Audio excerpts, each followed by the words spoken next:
Yep, and then this is one of the other technology they have probably used in combination with the brain and brain communication, the BrainNet voice to skull thing. This man, Dr. Joseph Pompey, who's got a thing about annoying people with sound. Hey, you. Ma'am, please wake up. No sleeping in the library. Most people of his age don't know much about sound. The most antisocial they can get is turning their car's hi-fi up in a quiet neighborhood. Dr. Pompey has studied sound for so long he's got letters after his name, and he came up with something a bit better. That's not a speaker system.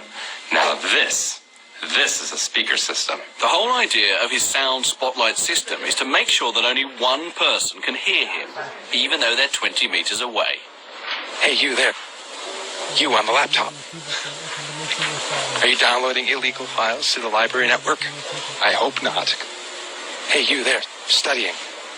Miss, can you hear me? I think it's time for a break.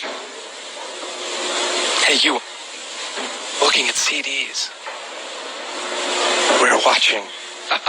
Taking the mickey out of innocent readers might seem a bit childish, but there's a reason why Dr. Pompey comes here to test his kit. A library is about the most sensitive area you can think of for background noise and generating sound that people don't want to hear.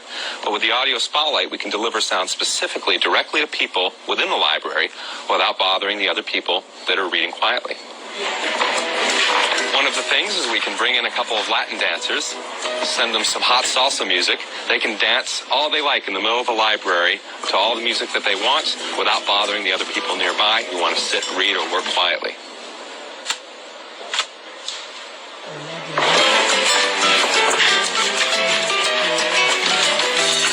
The system works like this.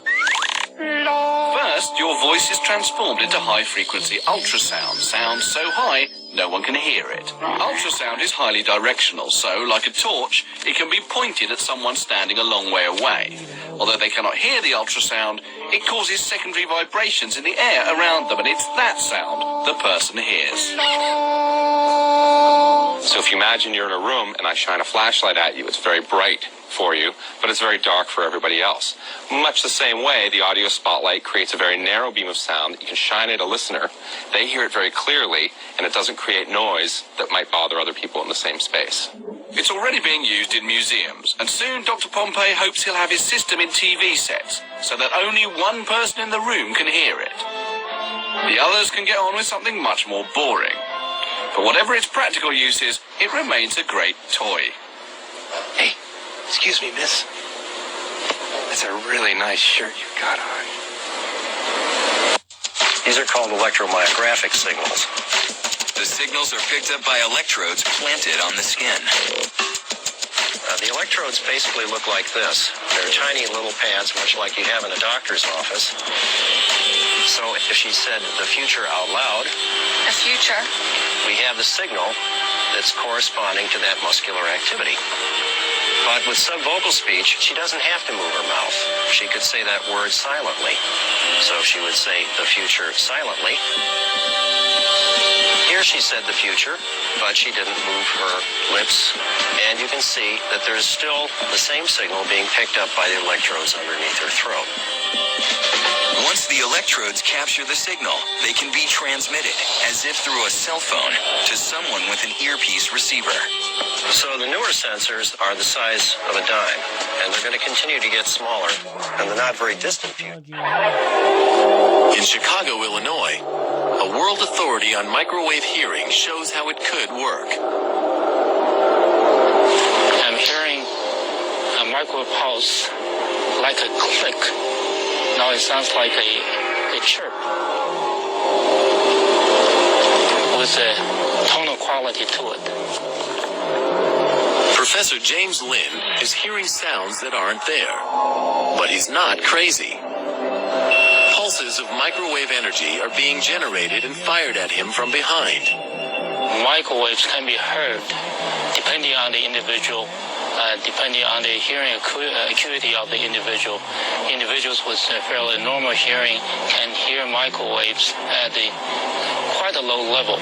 The energy of the absorbed microwaves causes brain tissue to very slightly heat up and expand, causing a pressure wave to be picked up by the hearing mechanism in the inner ear.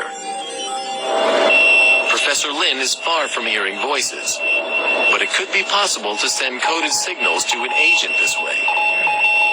Brain is an electrical organ. It is susceptible to electrical signals. Since a microwave is electrical, therefore, in principle, one could embed or encode information in the microwave What they're signal. doing, they're using microwave signals, RF signals to send to me, right? That's how I'll be able to hear them and shit. Yep. It's not just a conspiracy theory now, it's real. There's no joke, man.